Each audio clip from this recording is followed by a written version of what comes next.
우리 옆에 계신 분들과 함께 인사해 보도록 할까요? 사랑합니다. 축복합니다. 예수님을 바라봅시다. 예수님을 더욱 깊이 생각합시다.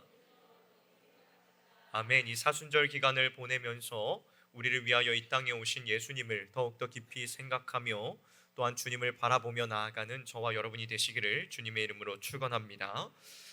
여러분, 사람들이 도무지 감당하기 힘든 거대한 고난이나 이해할 수 없는 비극적인 상황에 처했을 때 나타나는 공통적인 반응이 무엇인지 아십니까?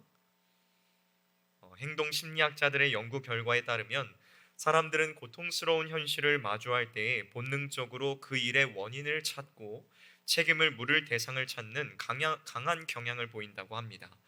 자신이 도저히 통제할 수 없는 거대한 불행 앞에서 마음의 불안을 잠재우기 위하여 어떻게든 그 불행이 발생한 이유를 규명하려고 애를 쓴다는 것이지요. 이러한 인간의 본능은 크게 두 가지의 파괴적인 모습으로 우리의 삶에 나타나곤 합니다. 하나는 스스로를 끝없이 자책하는 모습입니다. 삶에 찾아온 모든 아픔과 실패가 전부 나의 뼈아픈 실수 때문이라며 스스로를 매섭게 정죄하는 것이지요. 다른 하나는 타인을 향한 맹렬한 원망과 분노입니다. 내가 겪는 이 끔찍한 고통은 다른 누군가의 잘못 때문이라며 책임을 전가하고 분노를 쏟아내지요. 여러분, 고난 앞에서 어떻게든 누구의 잘못인지 그 책임을 묻고자 하는 이 모습은 고통을 스스로의 힘으로 해석하고 통제해 보려는 인간의 철저한 한계이자 참으로 연약한 본성입니다. 오늘 우리가 함께 읽은 이 본문 말씀에도 이와 똑같은 연약함을 지닌 사람들이 등장하고 있지요. 바로 예수님의 제자들입니다. 예수님과 제자들은 길을 가시던 중에 날 때부터 맹인된 사람을 만납니다. 평생을 캄캄한 어둠과 절망 속에 갇혀 살아온 참으로 비통한 사람이지요. 그런데 이 사람을 바라보는 제자들의 반응은 매우 차갑고 매정합니다. 제자들은 맹인을 보자마자 곧바로 과거의 원인을 찾으며 정죄하는 잣대를 들이댑니다. 본문 2절에서 제자들은 맹인이 저렇게 된 것은 본인의 죄 때문인지 아니면 부모의 죄 때문인지를 묻습니다. 도무지 이해할 수 없는 타인의 깊은 고난 앞에서 그 원인을 누군가의 죄로 규정하고 책임을 묻고자 했던 것입니다. 사랑하는 성도 여러분, 이것이 바로 고난을 마주하는 타락한 인간의 뼈아픈 한계입니다.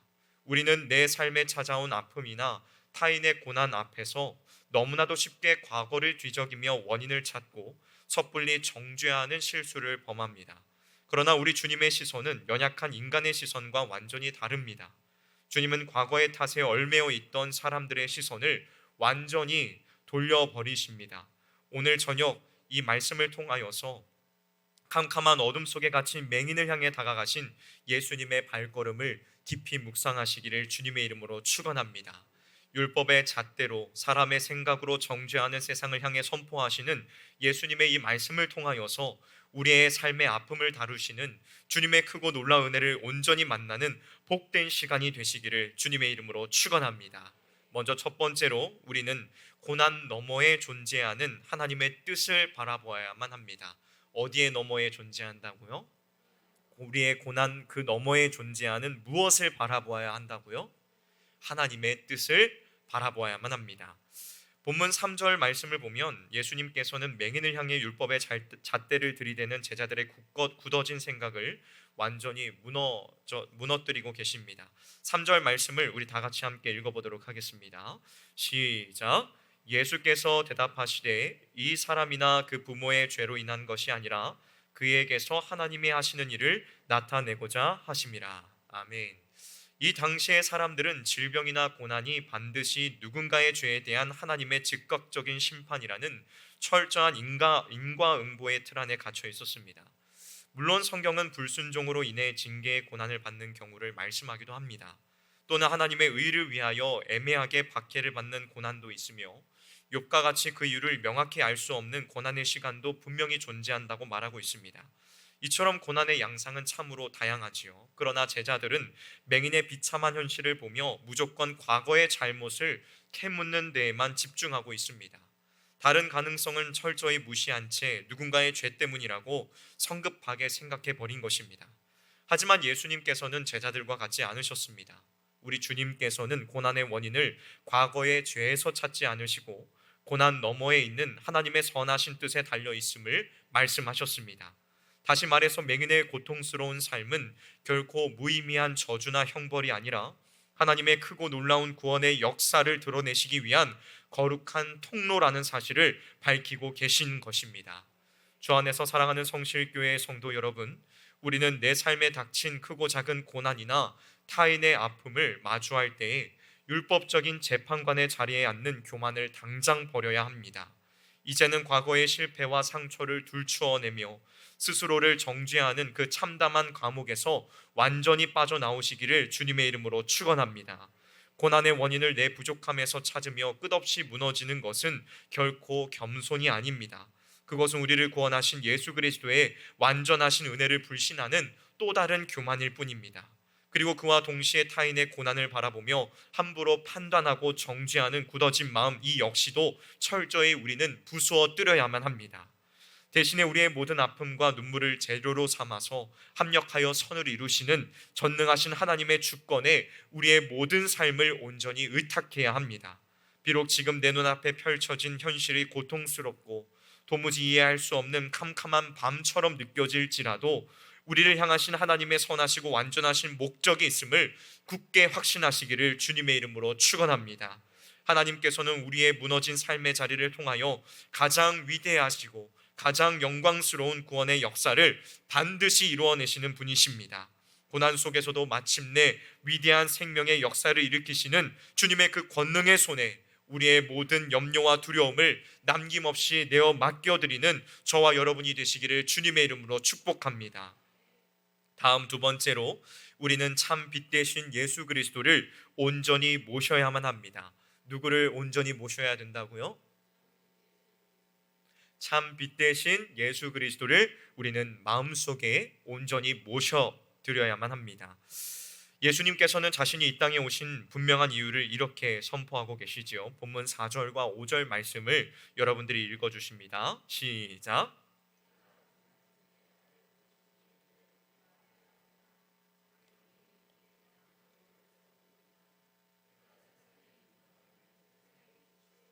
아멘.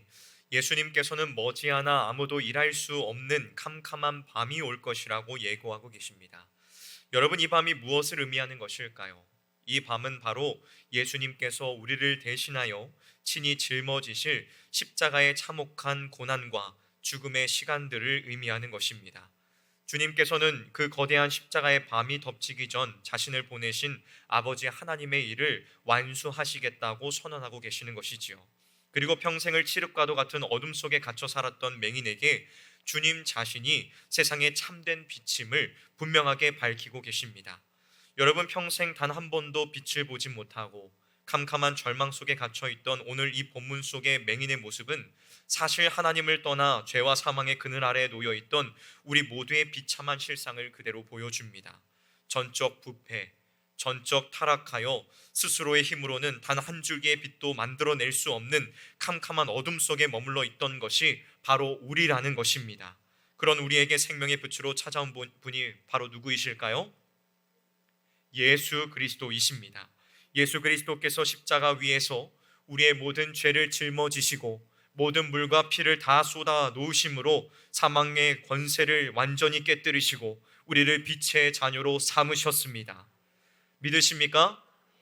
그런데 오늘 이 말씀 속에는 참으로 놀라운 초청이 함께 담겨져 있습니다.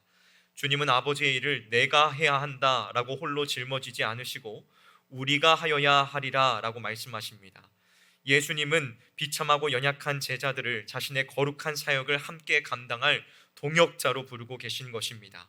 참 빛 되신 주님을 마음에 모신 자는 그저 어둠에서 벗어나는 것으로 끝나지 않습니다. 세상의 빛 되신 예수님과 함께 어두운 세상 속으로 걸어 들어가 하나님의 놀라운 일을 증언하고 생명을 살리는 거룩한 동역자로 부름을 받는다는 것입니다. 주 안에서 사랑하는 성도 여러분, 지금 여러분이 마주하고 있는 현실의 벽이 아무리 높고 삶의 자리가 칠흑과도 같은 밤과 같을지라도 결코 두려워하거나 좌절하지 마십시오. 먼저 내 힘과 내 지혜로 이 어둠을 뚫고 나가보려는 모든 인간적인 시도와 교만을 우리는 완전히 포기해야 합니다. 우리는 스스로 단 하나의 빛도 만들어낼 수 없는 철저한 무능력자들임을 우리는 인정해야 합니다. 오직 우리를 살리시기 위하여 십자가에서 자신의 생명을 내어주신 세상의 참빛 예수 그리스도를 내 삶의 유일한 구원자요 절대적인 주인으로 확고하게 모셔드리시기를 주님의 이름으로 축원합니다. 생명의 빛이 우리의 안에 충만하게 임할 때에 우리를 짓누르던 모든 어둠의 권세와 사망의 두려움은 흔적도 없이 도망할 줄로 의심 없이 믿습니다. 그리고 참빛을 모신 자답게 거기에서 한 걸음 더 나아가 굳게 결단하시기를 바랍니다. 이제는 참빛을 품은 하나님의 동역자들로서 절망과 탄식 가운데 있는 이 어두운 세상을 향해 그리스도의 복음의 빛을 밝히 비추는 삶을 살기로 다짐하시기를 주님의 이름으로 축원합니다. 주님은 우리를 구원받은 구경꾼으로 부르지 않으셨습니다. 아버지의 일을 함께 감당할 거룩한 사명자로 부르셨음을 기억하시기를 바랍니다. 예수 그리스도께서 십자가로 이르신 그 생명의 빛을 우리의 가정과 일터와 모든 삶의 자리 가운데에서 담대하게 선포하시기를 바랍니다. 우리를 동역자로 부르시는 주님의 음성에 온전히 반응하여 내 삶의 자리를 생명의 빛으로 눈부시게 밝히는 저와 여러분들이 되시기를 주님의 이름으로 축원합니다. 마지막 세 번째로 우리는 내 고집을 완전히 꺾고 주님께서 명하신 신뢰함을 향해 철저히 순종의 순종의 걸음을 내딛어야 합니다. 무엇을 꺾어야 된다고요? 내 고집을 완전히 꺾어야 됩니다. 그리고 주님께서 명하신 그 신뢰함을 향하여 철저히 순종하며 나아가야 한다는 것입니다. 예수님께서는 이 맹인을 향해 아주 구체적이고 특별한 행동을 명령하고 계십니다. 오늘 본문 6절과 7절 말씀을 다 함께 읽어보도록 하겠습니다. 시작. 이 말씀을 하시고 땅에 침을 뱉어 진흙을 이겨 그의 눈에 바르시고 이르시되 실로암 못에 가서 씻으라 하시니 실로암은 번역하면 보냄을 받았다는 뜻이라. 이에 가서 씻고 밝은 눈으로 왔더라. 아멘. 요한복음 5장을 보면 38년 된 병자가 치유된 사건이 기록되어 있습니다. 그때 예수님께서는 일어나 내 자리를 들고 걸어가라는 그 말씀 한마디로 그를 즉각 고쳐주셨습니다. 그러나 오늘 이 9장의 치유의 과정은 그때와는 사뭇 다릅니다. 주님은 땅에 침을 뱉어 진흙을 이기시고 그것을 맹인의 두 눈에 직접 바르셨습니다. 앞이 보이지 않는 사람에게 사람의 눈에 진흙까지 발라 보내는 그 상태는 매우 불편하고 견디기 힘든 상태일 것입니다. 게다가 예수님께서는 그 흉한 모습 그대로 저 멀리에 있는 실로암 못까지 더듬거리며 걸어가서 씻으라고 명령하고 계시죠. 이것은 맹인에게 믿음과 온전한 순종의 행동을 강력하게 요구하시는 과정이었습니다.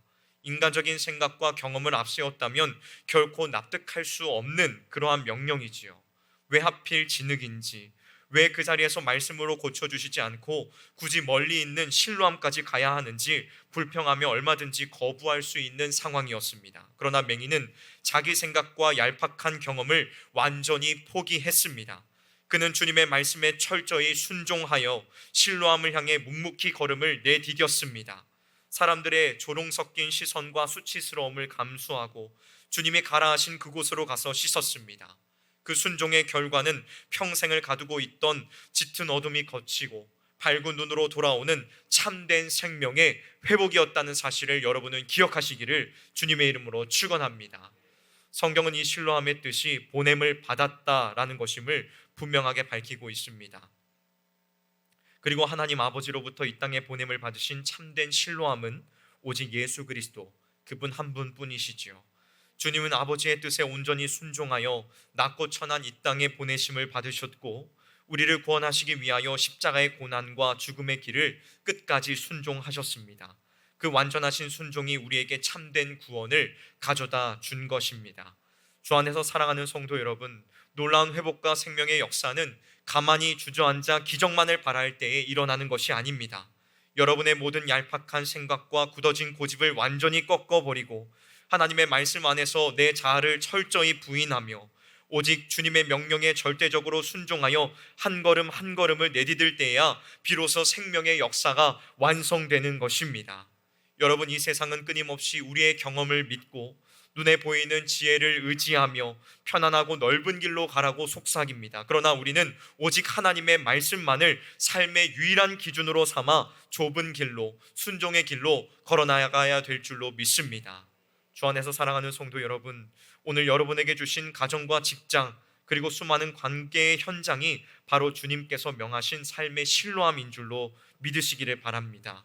말씀대로 살아가는 것은 때로 진흙을 눈에 바르고 사람들의 조롱을 받으며 더듬거리며 걷는 것처럼 수치스럽고 고통스러운 과정일 수도 있습니다. 이해가 되지 않는 상황 속에서 순종을 요구받을 때에 우리는 수많은 변명과 핑계를 찾고자 하는 유혹에 직면하지요. 그러나 그 모든 불평과 변명을 단호하게 멈추시기를 바랍니다.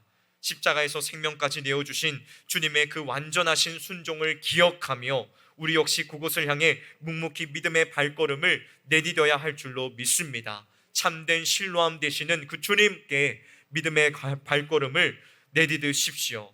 내 자아를 부인하고 하나님의 뜻에 온전히 순종함으로 나아갈 때에 굳게 막혀 있었던 우리의 삶의 문제들이 회복되어지고 하늘의 평강이 폭포수처럼 임하는 놀라운 축복을 누리게 하실 줄로 의심 없이 믿습니다. 말씀을 마무리하도록 하겠습니다. 사랑하는 성도 여러분, 우리가 살아가고 있는 이 인생의 여정에는 때로 도무지 해석할 수 없는 짙은 어둠과 깊은 절망이 찾아옵니다.